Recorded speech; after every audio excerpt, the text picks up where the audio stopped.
Everything's loading up. What?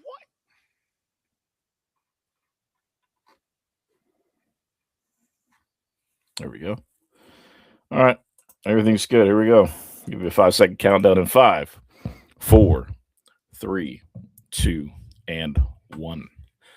What is up, everybody? Thank you for joining us here on the Welcome Home Podcast. I'm your host, Famously Garnet, and a Joe Coast Q. What it do, y'all? What it do?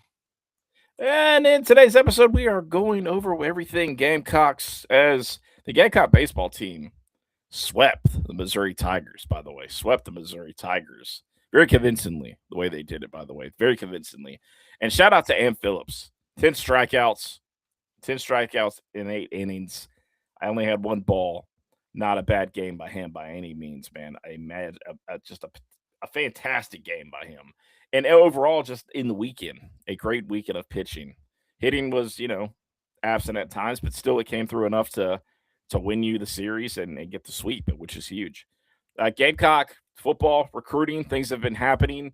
More on the bad side than the good side right now, but that's okay. We'll kind of break that down and really talk about how bad it truly isn't at the end of the day. You know what I mean? Like a lot of people are upset about this. Q. We're going to talk about that, and then Gamecock basketball portal, men's and women's, things are heating up quick, and it's a lot of stuff, man, going on. A lot of stuff going on. Q. Let's start right off the rip with Gamecock baseball as they're playing right now. They are leading Davidson. I believe the score was 7-5, and this is a team that struggled in the SEC early, obviously, but we've seen the stats, the changes since Paul Maneri left South Carolina, where Monty Lee has taken over. And since Monty Lee's taken over, by the way, South Carolina currently has the number fourth ranked defense in the SEC. And actually, in pitching, I want to say they're around 8 or 9 right now in the conference. So they've moved up there as well, where they were dead last in each of those categories. The team is hitting better. The mentality is stronger. The guys are having fun again. Q, I don't care who you beat on the road, but you sweep in the SEC on the road. It's impressive no matter who you beat. And that was against Missouri. And by the way, Missouri has beat some decent opponents this year. Okay. Sure. I mean, they're not a Georgia. They're not a Ole Miss. They're not a Mississippi State, who we do take on this weekend. And we'll talk about in the next episode. They're not an Arkansas, right? They're not a Florida. But this is still a team in the SEC that you still need to go on the road and, for one, either take a series or sweep. And South Carolina was able to go on the road and sweep the Missouri Tigers, which is the first time in a long time that South Carolina swept a team on the road, by the way. It's their first So sweep on the road since 2023. it's crazy. So you're talking 3 seasons. Hmm. And beyond just that, I think the bigger thing about this weekend was you saw guys learn how to win. Missouri kept coming back. They wouldn't lay down. Yeah. Every game was close relatively, if we're being honest, and that's what kind of makes the series sweet, man. Like that sweep was really good because we overcame adversity. Defensively, we've done a whole lot better than the mistakes that were made early on. Um, we're really an Arkansas mistake away from having 2 series that we've won Sure. this year, which kind of sucks because really should have really should have beat Arkansas. Like that should have got another win. It should be what 6-9 now instead of 5-10, Yeah. That's fair. something like that. Yeah. And and you're actually vying to not be far down as you are in the standings. So I mean that plays a hefty role in my opinion. I think when I think into this team and I think back to what they're doing right now, they're fighting. And I mean if they can get to 500 by beating Davidson tonight, they'll be was it 19-19, right? Hmm. And now you've given yourself a chance to you've just brought postseason back to to a thought. Like it's a distant thought, but it's there. 19 and Yep. 19 is different than you having 25 losses at this point. You having however many losses at this point. You still technically have a chance here. And I think that's all you can ask for at this point. I look. I don't disagree with it. People are like, wait a minute. South Carolina, they're going to be 500 if they win tonight. but they're also only 5-10 in the SEC. Okay, I'm telling you, I can't remember the last time the NCAA tournament. When the NCAA left, an SEC team that was 500 in conference play. That's all I'd I'm have to saying. look. I'd have to look back and see when the last time that happened. Florida literally got in at 28 and 29 or something like that, 29, 28. Yeah. Like you have 19 losses, so you have a chance. Well, it gets interesting, Q. But here's the thing: Mississippi State, who's been not setting the world on fire recently, have lost the last two They're, series, if I'm not mistaken. Been they've been struggling, reeling. right? They've been You reeling. know, been struggling. And then you get Presbyterian that comes into town next week on Tuesday, and then Kentucky rolls into town on next weekend after the weekend after that. So there are things that are in place here. LSU, you have to go to LSU, but even then, LSU has not been LSU that they were last year. Not even close. Not a fraction of what we saw. All I'm saying is you give yourself an opportunity and a chance. If you That win two out schedule, of three in yeah, each of yours of each series, next thing you know, hey man, different. and I'm win gonna your say it right midweeks. now. You got to win your Yeah, midweeks. yeah, You win yeah. your You have midweeks, to. and then you do that, you're good. Yeah, yeah. You have to. You have to win your midweeks, and it's people are going to look at it. They're like, look, man, Monty Lee has really turned it on lately. And if that's the case, if South Carolina does truly, win these SEC series and even sweep some more teams down the line, things are going to be very interesting. Q come here if they do sniff the postseason, which I'm not saying they're going to, but if they do, and there's a path for it, if they continue on the path that they're on, Always a path. That's all I'm gonna baseball's say. funny. Baseball is a funny There's sport. always a Things path. like this happen all of the time in That's all baseball. I'm saying. There's always a path. There is. There is. So we'll see what happens. I mean, the Gamecocks had 11 hits and 4 home runs in Game 3, which is a huge game for them. I mean, that ball could not Hmm. stay in the park at all. Just a fantastic display of hitting in that game. And then I think it was total of 12 runs this weekend that were scored. So lighter on the runs, the sides as far as scoring runs, but still, you get the job done. You got it done in the bullpen, and that's all that matters. At the end of the day, you sweat Missouri and you move on to your. I mean, for one, your first SEC series win of the season, and I don't know. The sky, anything. I mean, the sky's everything up from here, man. Like anything can happen from here. So we'll really see what that looks like. I want to shout out to the Gamecock softball team. I mean, they've been struggling in SEC play, but they got it done against our friends in the Upstate tonight. The Tigers up there won a final score of 3-1. So shout out to the Gamecock softball team for getting it done against our friends in the Upstate. Q, let's go ahead and we'll talk about the subject that everybody wants to hear about right now. That is recruiting on the football level. A lot of football things going on in the recruiting world for the Gamecocks in college football alone. There are some things that people are out there talking about right now. Obviously, the Gamecocks suffered over the last few days a couple of decommitments, and we'll really get into that. First things first, let's talk about Jane Kelly Murray, a guy that was at Somerville, transferred over to Oceanside Academy. A lot of people feel some type of way about that, especially in the high school world that I've spoken with. And Q, it's one of those things where is it that big of a loss? So I feel like this. There's a lot of things that have been talked about when it comes to this decommitment. There's South Carolina side of the situation. There's Murray and his people's side of the situation. Somewhere along in the middle of that, there's probably the truth. Absolutely. So I'll say a couple things to the situation. Murray did run a 4.7. Is that his is that true? That's a fact. Murray has been measured in at 5.8. That's a fact. Were they accurate? But I know those numbers were out there for a reason. I think Murray did rush the situation. I do agree with that because Murray, I did not think he was going to commit until later this summer, early fall. I did hear there were some issues with him at Somerville that led to him going to Oceanside Collegiate. Hmm. I knew he left Somerville. There's truth to that. All those things washed away. We're okay. We're okay. I think you guys got to realize that receiver room will only be losing maybe 2 people. Yeah. We're okay. We're gonna be all right. Yeah. We're gonna be Yeah. all right. I think you just got to give it just chalk it up to whatever it was, and you just kind of let it bygones be bygones on that. Yeah. I mean, it's not even just. I mean, like I said, the 27 class has got such a long way to go. Mm-hmm. You know, people were upset last year when South Carolina had a decommitment. I can't remember who it was that decommitted from us early last year.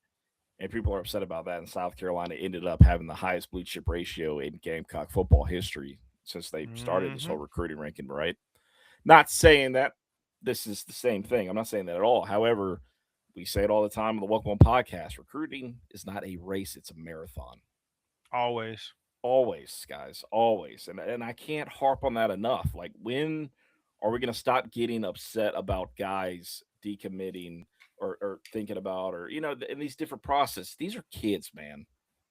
These kids wake up most days, don't even know what shirt they're going to put on, right? They don't know what, That's what their facts. next step is, right? I mean, how can we believe that they're going to know what their future in college football is going to be for the next 3 to 4 years right off the rip? You don't know. Mm-hmm.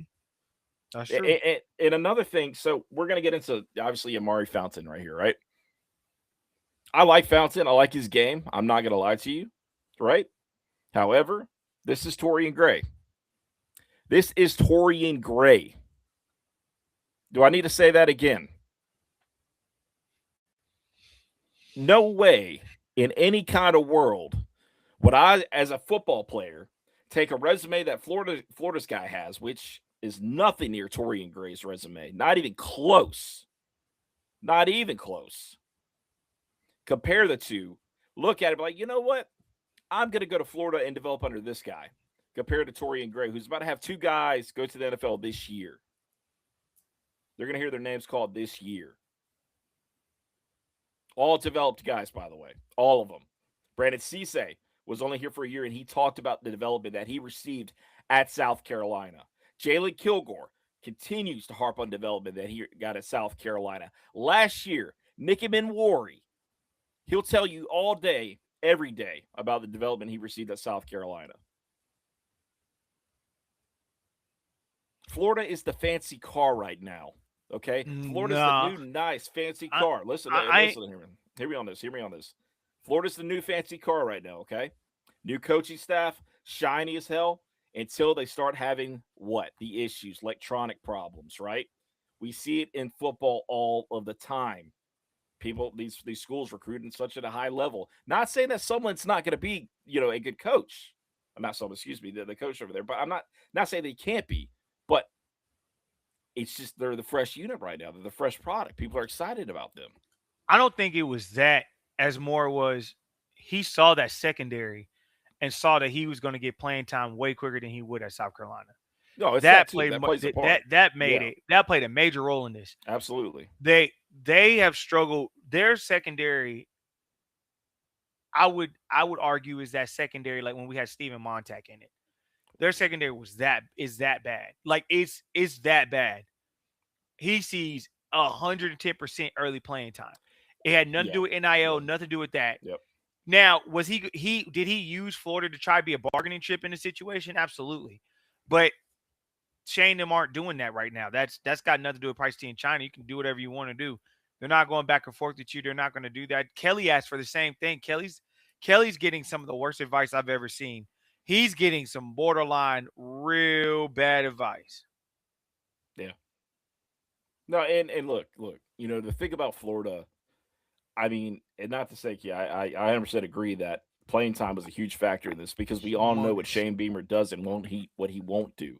He will He not ain't gonna promise promise. you that. He He will ain't gonna not promise you that. promise. He won't promise it to transfers, and he damn sure ain't going to promise it to freshmen coming in, to recruits. He's not going to do that. He knows he's not going to do that, and I commend him for that. Whether you want to argue about it or not, thinking it's a dumb play, it's not at all. He created a locker room presence of what he put together by doing things the way he does. If Dylan Stewart didn't even start his first game, what make you think you finna start over here? And you know who also didn't promise playing time like that? I know for a fact. Steve Spurrier. I wish you would ask Steve Spurrier for promised playing time. Can you imagine the response that the old ball coach would give you about that? Bro, he might to this day still call you and cuss you out just because you thought that it was the smart thing to do. Jadeveon Clowney didn't even start his freshman. Like, bro, it wasn't going to happen. Now, if you played well enough, who knows? That's what happened with Dylan. Dylan played well enough. Guess what he did? He started the next game. Mm-hmm. At the end of the day, bro, you're going to come in and compete against Koski Barnes, who I put Koski against anybody. Yeah, I put him against anybody. Basketball. Tristan Lewis? I mean, what we doing here, bro? DeMarcus Leach, 6'4", corner? Come on, bro. Come on, bro. At the end of the day, hey, man, young man, do what's best for you. Do what's best for you, your family, whatever you feel you need to do what's best for you. Do I think his recruitment's over with? Probably not. I could definitely see him taking some visits after Florida starts struggling. Because one thing he does want to do is he wants to go win. I know that from his recruitment. I do know that. And Shane's going to change a lot of people's narratives when the season comes up. A lot of this depends on what the season is going to look like as well. But it does. But I will, enough about the negative people. Yeah. I want to talk about KJ Green. Folks, let me tell y'all something. We haven't seen a kid out of state come to our campus as much as KJ Green has since Dylan Stewart and Nick Harbor. Facts. Really more so Dylan, because Dylan was here all the time. All the time. But KJ Green has been here a lot. A lot. And KJ understands what's here. And you know what intrigues KJ the most? He's been seeing what Julian Walker's been able to do. He's seen a lot of that. That's been on his mind. If we want to talk about what's on people's mind, FG, and you want to talk about, oh, this is what it looks like, this is what that looks like. Hey fam, KJ Green, his commitment, I think his commitment's in like August or something like that. Some along them lines. We're looking good there. Sweeney sucked. Anthony Sweeney sucked. I think if we would have got him on for an official, I think we could have done something. But Texas Tech, they throwing money around like it's water. Legit water. Yeah, that doesn't run out. So I get that one. I get that one. But I do think KJ Green will be a big splash for us. I really, he's trending our way. That's a guy that's really, really trending our way. And for the ones who don't remember, KJ Green's the 5-star edge out of Stone Mountain, Georgia, aka right down the street. Mike Davis High School, by the way. Down the street. Right down the road. Right down the road. And when I say down the street, ain't no left turns. We're talking you go straight down 20. Yeah. It's going to be interesting with this recruitment. I think it's going to come down to South Carolina, Alabama, Texas, maybe another school thrown in there in that kind of range. However, maybe Georgia, but even then, the Gamecocks, it's just one of those things like people that want to count South Carolina out like Ohio State fans did with Dylan Stewart are looking at the same thing here if they truly count South Carolina out when it comes to KJ Green. I mean, they truly are. You're selling yourself short if you think South Carolina's not in this conversation, and not even just in it, but firmly in it, and possibly at this point, you're ready to say it. I'm ready to say we're the leaders right now. There you go. So there you go. I'm ready to say it. I mean, that's absolutely massive. And I want to bring up, a defensive tackle, defensive tackle out of North Carolina, Antoine McCoy out there in North Carolina. That's one to potentially watch out for. 3-star defensive lineman. That's going to probably come down to South Carolina and Georgia for that recruitment. And I could even say that probably the Gamecocks might have the lead there, honestly. I mean, it's close from the things that have been said. So that's a name I like. And then AJ Randall, the linebacker. We talked about him, Q, on the last show. He had a fantastic visit. Enjoyed every bit of it. The Mm-hmm. Gamecocks once again rolled the red carpet out, I agree.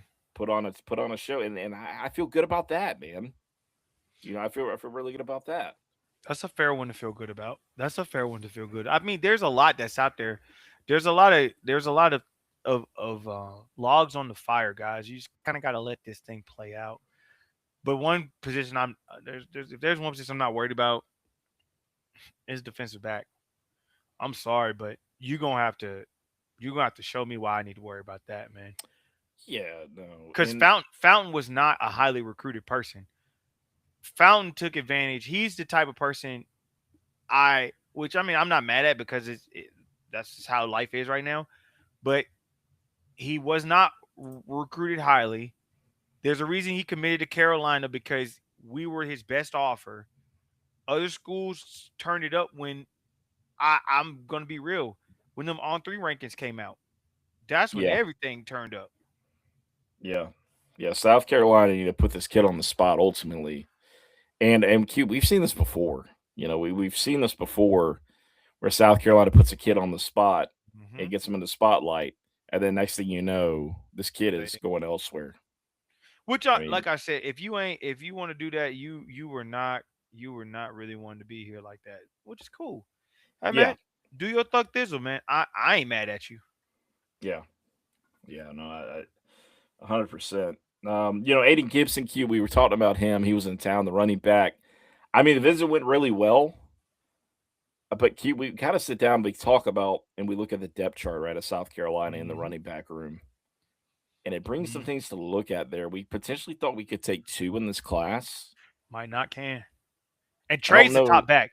Trey's Yeah, the top back. Trey is the back that we want. yeah, Trey yeah. Trey is the priority. I would say is the priority running priority. back in this class, which is Trey Segarra, the running back, 4-star running back out of Burns High School out there in Duncan, South Carolina, Hmm. aka Marcus Lattimore land. For the ones that remember the great Marcus Lattimore. The thing about it, Q, with this running back class, and it's also like, hey, South Carolina, and I hit on this again, man, not landing a running back in the last two high school cycles, but Hmm. having the portal, taking advantage and putting things together. You've got some great guys in that running back room, man. That especially came over from Penn State, right, and other schools. I mean, you've got a lot of names in there to work with. Hmm. So Hmm.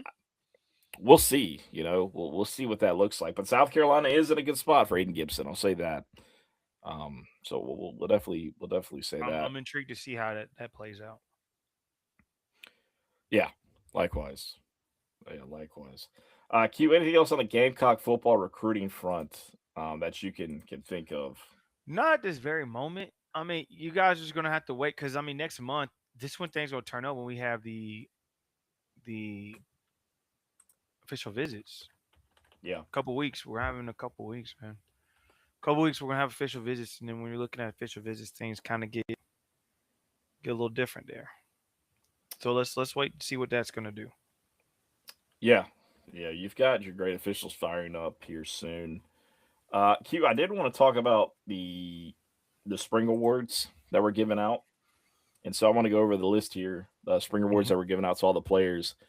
Joe Morrison, offensive player, was given to Matthew Fuller. Deserved. I'm very interested to see what Matthew Fuller does this year under a true coach that can develop him the right way. And now that he's quote unquote seeing the field better, being able to read his quarterback better, being able to hit the holes better, I like hearing that. Rex Enright, defensive player, goes to Peyton Williams. Jim Carlin, special teams player, goes to Justin O. Justin O, a guy that, Elite. oh man, he's going to bring it Elite. this year.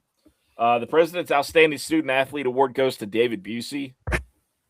What a what That's a the boss deserved he one. is. Yeah. The Harold White GPA Award for offense goes to Neil Savage III. The Harold White GPA Award on defense goes to GBD Gabriel Brinlow Dindy. The Harold White GPA Award for special teams goes to Kyler Farrow, the long snapper. Most improved offense, Mike Tyler. Mike Tyler, the most improved on offense. Good stuff there. I like Most him. Most improved on the defense, Anthony Addison. Mm. Anthony Addison. He's gonna fall in that I think second string probably right there, man. Coming out with the right after the ones. I mean, he's moved up from the things that have been said, man. He's moved up. Most improved on the special teams, AJ Holloway. AJ Holloway. Yeah. AJ Holloway. Should get some good PT this year. Gamecock Toughness Award on offense goes to Nitro Tuggle and Carter Miller. Two transfers, right? The Purdue wide receiver, Nitro Tuggle, and then, of course, Carter Miller, the offensive lineman that transferred in. Mm-hmm. Gamecock's Toughness Award goes to Caleb Herring. Caleb Herring on defense. Caleb Herring. How about that? We're going to see. He's going to play a lot this year. He will. South Carolina Spirit Award goes to the Duck, Landon Duckworth. Landon Duckworth. The South Carolina in Spirit Award for defense goes to Kelby Collins. Kelby Collins. Here's your newcomer of the spring on offense. You ready for this? A very familiar name, DJ Black. Cat's good. That cat's for good. For those who forgot about DJ Black, he came out, was it under Justin Stepp, right? He was Justin Stepp's guy. And then, he left and came back. He's back. Kojo Poku. Yep, Kojo Poku, the other newcomer of the spring on offense. On defense, newcomer of the springs, Tamiwa Jurjai. Old Tamiwa from Illinois, the transfer from Illinois. Should be a starter on D tackle. Eat your heart out, Brett Fat Belima. Excuse me. Noah Clark, the other guy over there, Noah Clark. Try to tell y'all. I've been if you go back to our days when we were talking about this group, I brought Noah Clark up and told you how important he was going to be and how good that kid was. You can go back in these episodes and go back and look, and you will see for yourself. And I promise you're going to be like, you know what? You were right about Noah. Noah's going to play. He's going to play. That D tackle room is one of the deepest. And the crazy part is they're still young. They are. They're still young. Bro, you'll see. Yeah, no, they are. And then on special teams, newcomer of the spring, Keenan Britt, KJ Britt's brother out there. Keenan Britt. How about that? So a lot of interesting names here, Q. A lot of interesting names that I like seeing. And some that popped up, I'm not surprised to see, obviously. And then some I'm like, hey, let's see what the kids can do, man. Let's see what they can do. And obviously, going into this new year, bringing in these transfers, I mean, you're going to have guys step up. Obviously, Carter Miller, that's a name that you're going to have to really step up here at South Carolina on the offensive line. We really got to see something good out of him. And then Caleb Herring, right? Another name on defense that we truly need to see step up, see what he can do. And we've seen, we've seen these different projected depth charts between offense and defense. But, I mean, Q, I haven't seen a George Wilson name pop up on any of these yet. And I'm curious to see, obviously, battling through this injury, getting back all the way, right? It was pretty serious from the disclosed injury, right? Yep. But if he comes back the way he needs to this season, that's a piece right there that's going to do some work for you. I agree. That's a good piece. I agree. So what are your thoughts, Q, about that whole list, man? All the guys that you just heard me spout out. You hear a lot of depth pieces. You hear a lot of guys that are going to make a lot of impact this year. And I think that's where everybody's focus need to be is you got some impact guys this year. And that's the goal. The goal is to have impact guys ready to play, and that's what you need. Yeah, a lot of great names on there. Q, Gamecock basketball. Let's go ahead and we'll talk about it. Let's start on the women's side of things, right? Because things are getting interesting right now as we have two on a visit right now at South Carolina. Olivia Edwards, one of them being the 5-star that just got away from Tennessee, man. She got to leave Tennessee. So she's on a visit right now. And I said in the last episode, Q, that South Carolina potentially could be a player here if Dawn wants her, right? And that's true. We're seeing where things lay, where they fall. But right now she's on a visit at South Carolina. She's on that visit right now to South Carolina. So if she wants to learn the system, she's going to have that opportunity. It's going to be She's there. gonna have So it. she's going to have that opportunity. We've got one on a visit that you like out of Texas. Go ahead and tell the people about that one. You want to talk about it so bad. I'm gonna let you. It's Jordan Lee. Jordan Lee out of Texas. That girl can ball, bro. God almighty, that girl can ball. Hey man, when I found out she was coming, man, listen, Don Staley is playing chess, not checkers. You're talking about a girl that could come in that can help behind Tessa, who spaces the floor, creates her own shot, and is a strong defender. And you need that. Don's pretty much shoring up a second unit along with the first unit. And with Ashley Watkins coming back, with Chloe Kitts coming back, you have a lot there. And guess what? Olivia Edwards can learn under those girls. So she'll be completely ready for next year. Like this coming year is going to be her introduction to why South Carolina's the way it is. But next year, when Chloe dips, you know, when you have so many people gone, this is where that goes. This is it, man. This is whoo. You can make a strong impact on this one if I'm being pretty straightforward about it. Yeah, I know 100%. I agree with that, man. And it's crazy to think that this is a potential, a possibility. As she was supposed to be a starter for Texas last year. For Vic Schaefer in Texas, I mean, she was in the lineup to start with them. But give credit where credit's due, man. Lisa Boyer, Dawn Staley, I mean, they continue to recruit at the highest level, man. It's just it's crazy that Dawn Staley's doing this, and I mean, I'm sure people are, they feel some type of way seeing this offseason work done by Dawn. I agree. I agree. I agree. But there's some strong stuff there. And then on the men's side, I hate we lost Samit, but and Lamont gave the best effort. I do want people to understand Lamont did exactly what he needed to do. He put a good NIL package together. He gave him a good plan. Everything was there. Lamont did his part. There's nothing he can do that was different, that he could have done different. Lamont did what he needed to do. He did. He did. But we move forward. You have Knox coming this week. You have Flog, I've heard is coming this week. And FG said he's heard coming this week. I have not nailed down a date. I do not know, but I have heard the man is coming this week. Braum has came through. I really feel good about that one. Can we get that one done, solidified? That would be fantastic. And so we've already got Mincy in the fold. I mean, there's other names that's coming up. Blakely is another one I've heard pretty strongly about that he's going to get done. I think that's going to be another one that's going to help rotational piece right there. That'll help us in the long run. I mean, that's just where I'm hearing things now. So we just kind of got to let this thing play out, guys. As far as basketball is concerned, man, chill out. Let this thing play out. Yeah, I mean, there's so many names that you have to replace, and there's so many spots, right? But I mean, that's the thing, man. I mean, the portal has got a lot of guys out there. And there's 2,500 people in the portal, guys. There's 2,500 people. And it's not just that, man. Like these kids and what they're asking for NIL is just outrageous. If you only knew, guys, if you only knew, I'm not throwing no numbers or nothing out there, but if y'all knew how much we offered and how much we were doing, like none could be said. Oh, it's it is what it is.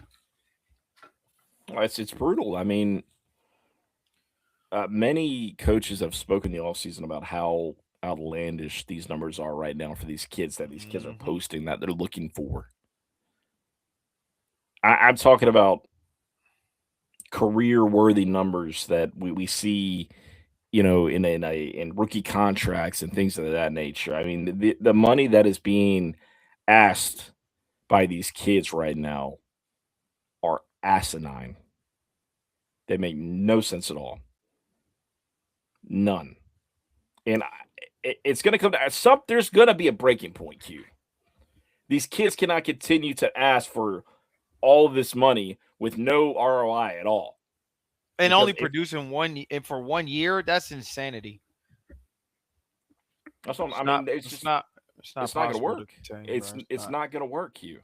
It's not possible to contain, bro. It's not. No, I mean this is where it's going to get interesting. Yeah, But the college coaches and everybody else, they're only going to stay silent for so much longer. I agree. It's not going to work. Funding wise, it's just not going to work. You're not going to give up institutions for this. So we'll see. We'll see how schools are going to take this and divvy this up. But you're just gonna have to wait and see what we're gonna do. Yeah, yeah, absolutely. I'm 100% yeah, all agreements on that. Well, Q, do you have anything else before we wrap it up, my guy? That's all I got right now, my brother. Very good, guys. Well, appreciate y'all tuning to the Welcome On Podcast live on Facebook, YouTube, X on this later episode on a Tuesday of the Welcome On Podcast. The official voice of South Carolina on the Believe Network. You can catch every replay and rate and review the show over there on Apple and Spotify. You can catch every episode over there. If you have any questions or anything, feel free to hit us up. Q, we're getting into the hot season, getting into the busy season. And if Gamecock baseball wants to get it going here, Q, that could even be crazier, man. Could even be crazier here. So that's a fact. Yeah, I mean, we'll just see where things go, man, from here. But guys, we appreciate y'all tuning in. We will see